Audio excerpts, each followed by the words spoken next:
공포라디오 이웃집 봉씨의 기묘한 이야기. 키마모리 이야기. 오늘의 이야기는 일본의 괴담으로 키마모리라는 풍습과 관련된 이야기 하나를 해볼까 합니다. 키마모리라는 풍습은 나무에 달린 열매를 수확할 때 열매를 다 따는 게 아니라 몇 개는 남겨두는 풍습으로 예로부터 내려오던 일본의 풍습입니다. 그렇게 따지 않고 남겨둔 열매는 그 나무를 지키는 존재라고 해서 키마모리라고 부릅니다. 우리나라에도 비슷하게 까치밥이라고 해서 나무에 열린 감을 다 따지 않고 꼭대기와 그 주변에 열린 몇 개를 남겨두는 풍습이 있습니다. 새들을 위해서 남겨두는 것으로 알려져 있지만 실제로는 꼭대기 근처에 달린 감을 다 따기도 힘들고 다 따려고 해봐야 득보다는 실이 더 많기 때문에 남겨두는 것입니다. 일본의 키마모리에 대해서 이런저런 이야기가 있지만 보통은 다음 해에도 많은 열매를 맺을 수 있도록 부탁한다는 소원과 함께 약간의 주술적인 의미도 담겨 있습니다. 이 이야기는 우리 할아버지의 누나, 즉 제게는 고모 할머니가 어린 시절 겪은 이야기입니다. 할아버지 댁 뒷산에는 지금도 큰 감나무가 있습니다. 그 감은 매우 떫은 감이라서 매년 곶감으로 만들곤 했습니다. 할아버지 댁에서는 한 줄에 10개씩 감을 꿰었는데 그것이 처마 밑에 쫙 걸려있는 모습은 정말 장관입니다. 적당히 말려져 갈 무렵에는 원숭이가 몰래 곶감을 훔쳐가는 일도 종종 있었습니다.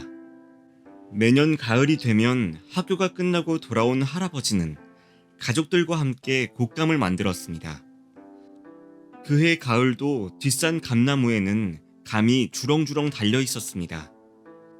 증조할머니가 감기에 걸려서 들어 누워 계셨기 때문에 할아버지와 고모할머니가 곶감을 만들게 되었습니다. 감은 증조할아버지가 따다 주셔서 껍질을 벗기고 줄에 꿰낸 것만 하면 되었다고 합니다. 할아버지와 고모할머니는 며칠 동안 고생하면서 그 작업을 마쳤습니다. 겨우 다 끝나갈 무렵 고모할머니는 마지막 줄에 꿰 감이 모자라다는 것을 눈치챘습니다. 남은 감은 이제 7개. 꼼꼼했던 고모할머니는 문득 감나무에 감이 몇 개 남아있다는 것을 떠올렸다고 합니다. 감나무로 향해 보니 딱 3개가 남아있었습니다. 고모할머니는 조금 고민했지만 마침 딱 아구가 맞기도 해서 따오기로 했습니다. 집에 돌아와서 대나무 막대기를 꺼내 움푹하게 들어간 막대기 끝으로 가지를 흔들자 금세 감이 똑하고 떨어졌습니다. 그리고 마지막 3번째 감을 떨어뜨리는 순간 비명 같은 울음소리가 들렸다고 합니다. 고모할머니는 놀라 무서웠지만 분명 새 울음소리라고 생각하며 집에 돌아왔습니다. 다음날 증조할아버지는 감을 남겨놓지 않고 다 딴 것에 대해서 고모할머니를 정말 많이 혼내셨다고 합니다. 그렇게 가을이 지나 산에 나뭇잎도 다치고 눈이 내리기 시작할 무렵이었습니다. 뒷산에 있는 밭에 물을 캐러 간 고모할머니는 문득 감나무를 보고 위화감을 느꼈습니다. 감나무에 감이 하나가 남아있던 것입니다. 분명히 감은 다 땄을 텐데 이상하다 싶어진 고모할머니는 나무 근처로 확인을 하러 갔다고 합니다. 가만히 감을 올려다 보는데 갑자기 감이 가면같이 새하얀 여자의 얼굴로 바뀌면서 너의 오른쪽 다리가 먹고 싶구나. 그리고 갑자기 뚝 떨어져 대굴대굴 굴러와서는 새빨간 입을 벌려 고모할머니의 오른쪽 정강이를 깨물었습니다. 고모할머니는 아프기도 하고 무섭기도 해서 죽어라 달려 집으로 도망쳤습니다. 집에 돌아와 다리를 봤지만 아무것도 없었고 잇자국도 하나도 없었습니다. 증조할머니에게 이야기했지만 기분 탓일 거라면서 웃어 넘기셨다고 합니다. 다음날 고모할머니는 친구 여럿과 함께 학교에서 집으로 돌아오는 도중이었습니다. 통학로 가운데 있는 벚꽃나무 아래로 도착했는데 위에서 전에 들은 그 비명 같은 울음소리가 또 들렸습니다.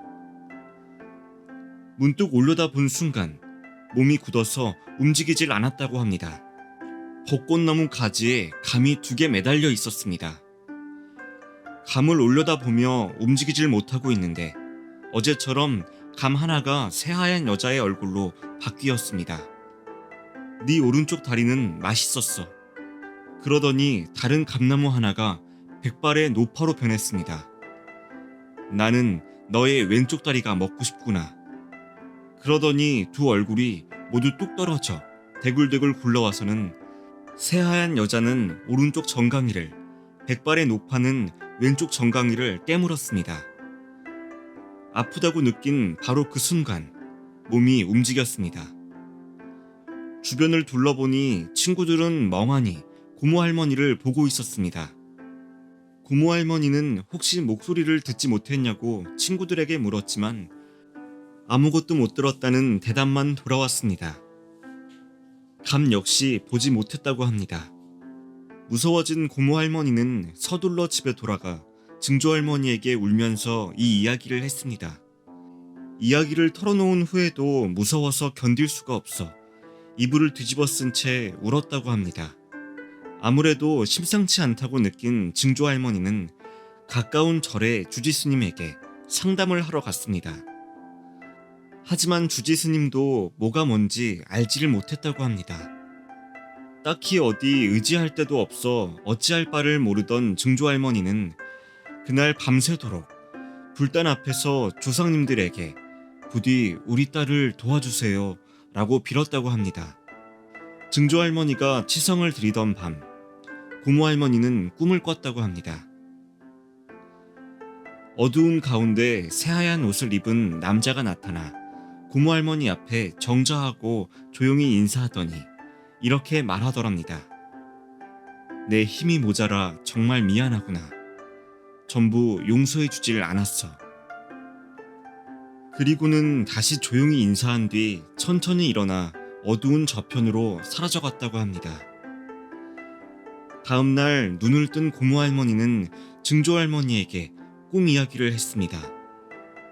증조 할머니는 고모를 꼭 껴안고 미안하다, 미안해. 엄마가 정말 아무것도 해줄 수 있는 게 없어서 미안해. 라며 둘은 같이 펑펑 울었다고 합니다. 그 뒤로 한동안 증조 할머니는 모든 일에 있어 고모 할머니 곁에 꼭 붙어 있었다고 합니다. 그렇게 이상한 일은 그 후에 일어나지 않았다고 합니다. 한 달이 지나고 2달이 지나도 아무 일도 없으니 점차 증조 할머니도 마음을 놓고 이전처럼 지내게 되었다고 합니다. 그 일이 있고 3년째 되는 해 여름, 증조 할머니는 갑작스레 폐렴으로 세상을 떠나셨습니다. 그렇게 가을이 되어 감 열매가 익어갈 무렵, 고모 할머니는 뒷산 밭에서 일을 하다가 실수로 오른쪽 발로 못을 밟고 말았습니다. 끝내 그 상처가 환웅이 져버려서 오른쪽 다리 무릎 아래는 잘라내야만 했습니다. 사고로 다리를 잃으셨지만 그 이후에는 다른 탈 없이 정말 평화롭게 사셨습니다. 고모 할머니는 2007년 8월 83세의 나이로 편안히 눈을 감으셨습니다. 자택에서 주무시다가 조용히 숨을 거두셨으니 천수를 누리셨다고 생각합니다. 한 가지 신기한 건 단순한 우연이겠지만 고모 할머니와 증조 할머니의 기일이 하루 차이라는 것입니다. 고모 할머니는 생전에 입버릇처럼 말씀하곤 했습니다. 나는 욕심을 너무 부린 탓에 오른쪽 다리를 잃었단다. 조상님과 어머니의 도움이 없었다면 이미 죽었을지도 모르지. 너희들은 모든 일에 만족이란 것을 알고 신중하게 살았으면 좋겠구나. 우리 할아버지는 물론이고 친척들이라면 누구나 여러 번 들은 말입니다. 저도 그 교훈을 마음에 새기고 소중히 지켜가려 합니다. 오늘의 이야기는 딱 한 번의 실수로 다리를 잃게 된, 어찌 보면 너무 가혹한 이야기가 아니었나 싶은데요. 이렇듯 일본 신화나 요괴의 이야기를 보면서 느끼는 것은 한국의 귀신이나 도깨비는 사람에게 장난을 치면서 친해지는 경향이 있는데 일본은 약간 사람을 괴롭히는 것을 즐기는 건가? 라는 생각이 문득 들었습니다. 오늘의 이야기는 여기까지입니다.